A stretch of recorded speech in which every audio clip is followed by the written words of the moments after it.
Hello everyone, it's Roland Wright, and today I'm just going to show you a quick tutorial on how to set up the Exodus trading card game in your Tabletop Simulator game. I've seen a lot of questions in Discord on how to do this and to provide a step-by-step guide, so here it is.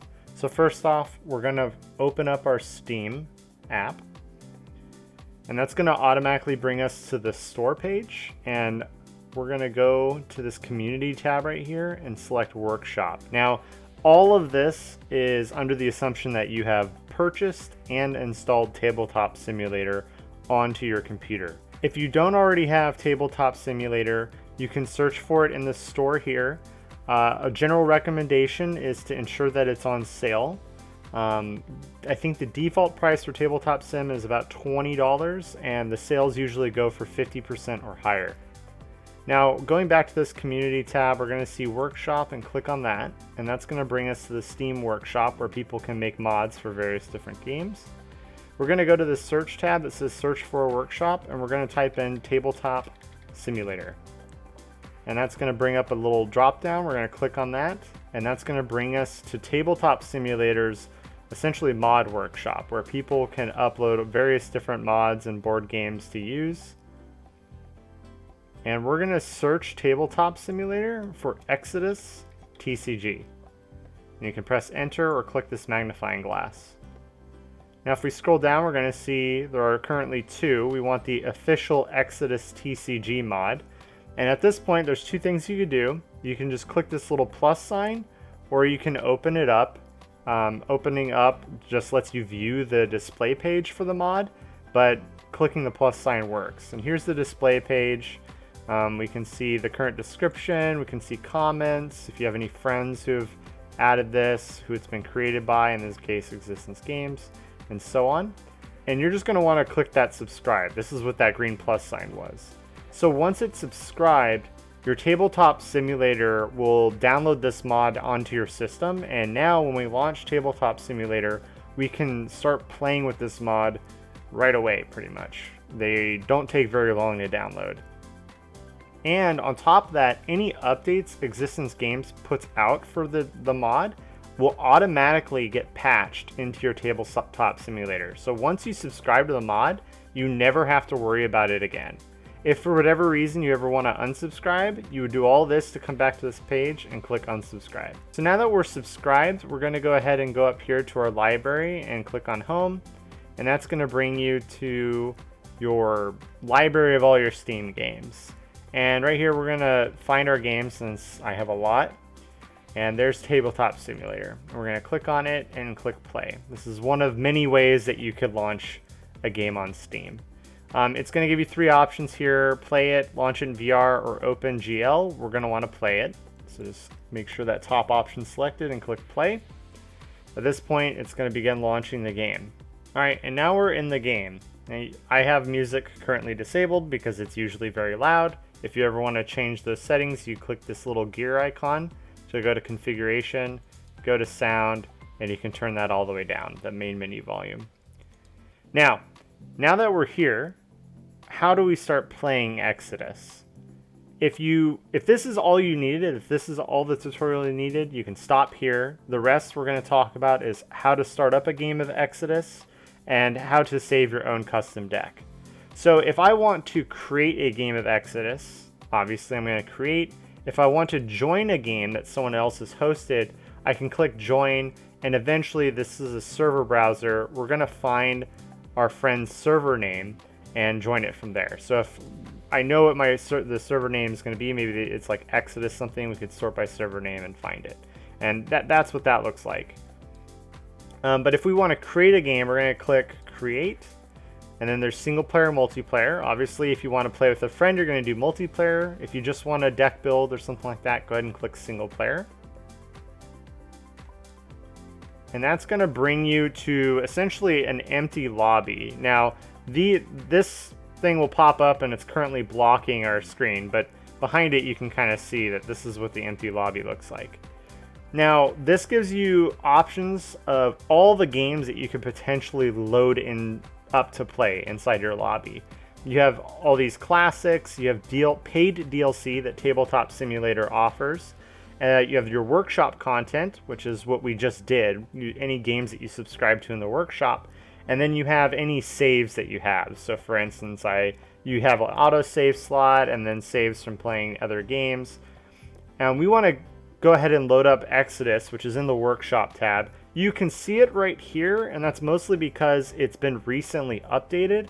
But if you have a lot of games here, you might have to click on the workshop icon itself to bring up a larger screen of all of those games. And from there, you'll find official Exodus TCG. And we're just going to click on it. It's going to ask if we want to load it. The answer is yes. We're going to load.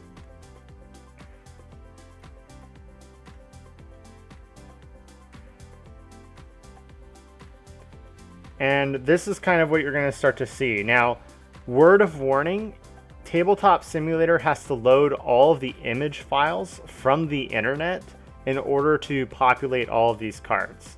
And that can take a very long time depending on your internet speed, and also if you've loaded this mod at all in the current lobby you're in. So if you load this mod, switch to a different game, load this mod again, it'll load much faster because you've kind of already preloaded everything. But as you can see, that didn't take too bad, but for some of you it can take a very long time. We're going to get asked, a tablet wants to open URL, card rulings, STL. That's talking about this little thing over here. This is a web browser, essentially. If I click open, it's going to go ahead and load this tablet. As you can see, it's loading the rulings page, which we can kind of interact with a little bit. I'm not going to go into that. That's a whole different thing. Just know that you can click cancel on that and you're fine. All right, so here's the mod. And once again, if that's all you needed to know how to do, you can stop here. But if you want to know more on how to actually interact with things, keep watching. So first off, this is your general screen. As you can see, I am positioned. You can see by my name down here, I am positioned on this side of the table. And if I have my friend come in, they're most likely going to position on this side of the table, possibly here. You can always change where you're sitting by clicking on your name at the top right and clicking change color. And you'll be given all of these various options of where you want to sit on the table. So I think by default, the first player is white and the second player is blue. But let's say I want to do a 2v2 and I want to be in this spot. I can click this red circle and there you go, I've moved. Now, let's say you want to start building your deck. You're going to see over here to the right. First off, if you hold middle mouse button, assuming you have one, you can drag your table that way. If you hold right mouse, you can rotate your table. And then of course, left click will select things. Hold left click will do this kind of multi-select. If you want to pick up a stack of cards, these are all stacks of cards. You see how when I highlight over them, it gives me the number of cards in each stack. If I just want the top card of the deck, you're gonna hold down left click and pull it off as fast as you can. So like this. There you go, I got the top card. But if I hold left click, it'll pick, for too long, it'll pick up the whole stack. So keep that in mind when you're grabbing cards. So if I move the camera over here, I can see, and also you can use your scroll wheel to scroll in. I can see we have all the different sets of Exodus, set 1, set 2, set 3, set 4, set 5, and all the energies from each of those sets. We also have our promos, sketch cards, the harmony rares, all that great stuff. There's even these little standees to remind you. As I said before, holding right click, we can change our kind of camera rotation, so we can just view these full on if we want to. If you hold left alt, or if you just hold alt in general, it should also let you kind of get this zoom in on whatever you're looking at. So for instance, maybe I want to take off this top card. I want to look at the first card of the stack. There's Frostbitten Portal Caverns. I'm seeing this once again by holding the alt button. I can also make this larger by using my mouse wheel. If I scroll in, it'll make it larger. Or I can scroll out to make it smaller. I usually like to get it a good size. It depends on your monitor size. And that'll be true of every card you look at. So if I scroll this really high up and then go to this card, it'll also be really large. So keep that in mind. And so these are all the stacks for all the various different things. As you can see, once again, if I hold left click, I'll pick this up and I can drop it on the stack and it'll go right in there. Now, if I want to, let's say I'm in this lobby with my friend and I want to start deck building with my friend, Well, we both want cards from set 3. How do we go about doing this? Well, first off, I picked up the stack. If you hover your mouse over it and hold down the control button or key, and then also hit the C key, I just copy this, just like you would in like a Word document. And then if I move away and hold control and press the V key, I just pasted a full nether stack. So now we have 2 stacks to play with. Well, we also want 2 cards from each of these sets, so maybe I should do it again. And now we have 4 cards in total from each set, so I can give 2 to my friend and then 2 to myself. I also don't like how this is facing the wrong direction. Now you're going to notice up here, I have this thing called Positional Degrees. This dictates the rotation that you can rotate cards by using your Q and E keys for left and right respective. So for instance, I have it currently 90 degrees, which is perfect for these kinds of card games. So I want to rotate my Exodus cards that I'm going to be looking at 90 degrees so they're facing me. So I can just select the whole pile by dragging this cursor and highlighting them and pressing the Q key. And bam, I just rotated them 90 degrees and now they're facing me. That's mostly just for the sake of it being, organized. Technically, I don't necessarily need to do that. I can still have them like this and hold Alt and I can view them. But obviously you want to kind of keep things organized and sensical. So there you go. So we were able to duplicate cards. You could do that with individual cards, not just stacks. So here we took off the top card, Control C, Control V. There we go. Now we have another one. You could also hit delete while hovering over it to delete the card, or even the whole stack if you want to delete the whole stack. Additionally, if for whatever reason you want to change the rotations, you can left click up here to change those degrees. And so every time I hit E, this is going to rotate 15 degrees instead of the 90 it was doing earlier, 30, and so on. You get the idea. But 90 is obviously perfect for these kinds of games. And that's mostly it for how to interact with all this stuff. It's the same for everything else. We can hit our Q to rotate these harmony rares. We can even duplicate them if we want. Now, of course, if you want to search for cards to build your deck, you're going to hover over this pile, right-click, and you're going to see all sorts of interaction options. And we're going to want to click Search, and that's going to bring up the whole pile. So these are every card. This is every card in that pile and you can even see a magnifying glass. If another player was in this lobby, they can see this magnifying glass over this pile, and that tells them that I'm currently searching through the pile. And I can find any card I want and just pull it right out of the pile as I please. I accidentally created a duplicate. Ignore that. All right. And so that's pretty much that. That whole process. Now I don't think this is currently. Yeah, there's no names associated with this. So if I wanted to try a Hidden Haven, I can't. Normally at the top you can type in the name, but you can kind of see these have numbers in parentheses instead of a name on it. So if I type 26, it'll bring up card 26, but I can't search by name. So that's pretty much all those basics. Keep in mind over on the left side, you're going to have life point counters. We're going to scroll in a little bit to see these. It has a minus, plus, clear. And so if I want to keep track of life, I can do that. Clear would set it back to 0. And then you have some rule card reminders here. If you want to use a time limit or dice to determine who goes first, you have all that there as well. Now, one thing to note, if you ever need to make something bigger or smaller for the sake of visibility, maybe you're having a hard time seeing, move your cursor over the object you want to make larger or smaller and press the plus or minus keys on your keyboard. Now you're going to notice that the deck on the right is also enlarged despite having my cursor over here. That's because I still have it selected. I had accidentally, see I have it selected right now and move my cursor over something. Whatever your cursor's over, that is selected in addition to anything else you've selected. So I am manually selecting this and then moving my cursor over something else, and so they're both technically selected.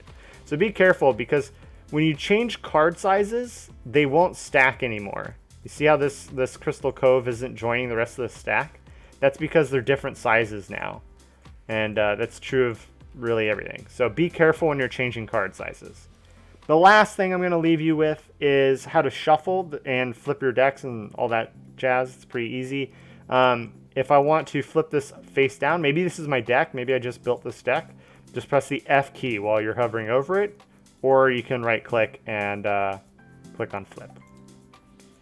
Now, if I want to shuffle it while it's face down, Put your mouse over it and press R. And there you go, it's shuffled. Once again though, reminder, if I manually select something and then move my cursor over here and I start pressing keys, it's going to affect the thing I manually selected in addition to where my cursor is. So always make sure you have stuff deselected by just clicking anywhere. So if I do this and click, it's deselected. You see how it has a yellow glow to show that I've selected it, and I click, it's no longer selected. So make sure you're doing that often. Now, if I want to draw cards, there is, of course, the more mundane method of you right click and you click draw, and there you go. It's going to draw it to my area, which is over here. Worth noting, this is hidden from your opponent. Your opponent cannot see your hand. So that's in my hand, but that's kind of slow, especially if I'm drawing 3 cards per turn, right? Instead, I can tap the, while over the deck, if I press the 3 key, I will draw 3 cards. Very, very useful tip. If I want to draw my energy 2, 3, bam, 3 energy. They're different sizes because I changed the size of this deck. Keep that in mind.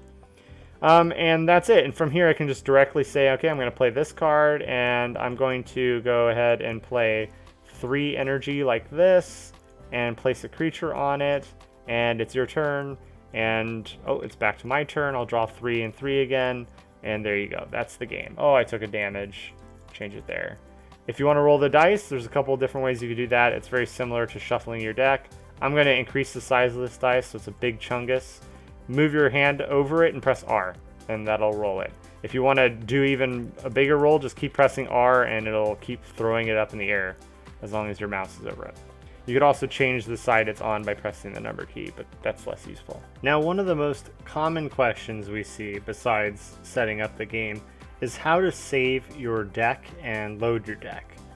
So obviously, if you want to take the time to build a deck in private and then have easy access to all those decks when you play with other players, that's a pretty big deal. It's something that you can do in real life, but it's usually more inconvenient than it is convenient. And fortunately, Tabletop Simulator is super convenient.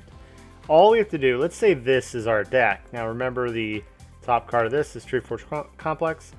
Let's say this is our deck. All you have to do is hover over it, right click, and you're going to see Save Object. We're going to click on that, and it's going to ask us, well, first off, there's going to be a drop down. Just it should be on root folder by default. That's what you want it to be. It's going to ask you to name it. We're going to say Exodus Test Deck, and then we're going to click Save, and that's it. Now, if we click on objects, this is how you can load the deck. If maybe we join a friend's game, you know, let's actually show that. So if I ever want to restart this game for whatever reason or whatever, I can just click on games, find the workshop game again, just like I showed you before, and load it up, and there you go, you're back in the game, and it's completely brand new. But let's say my friend invites me to the game. This is what it looks like. I really want my deck. Click on objects at the top. There's a big ol' saved objects button. Click on that.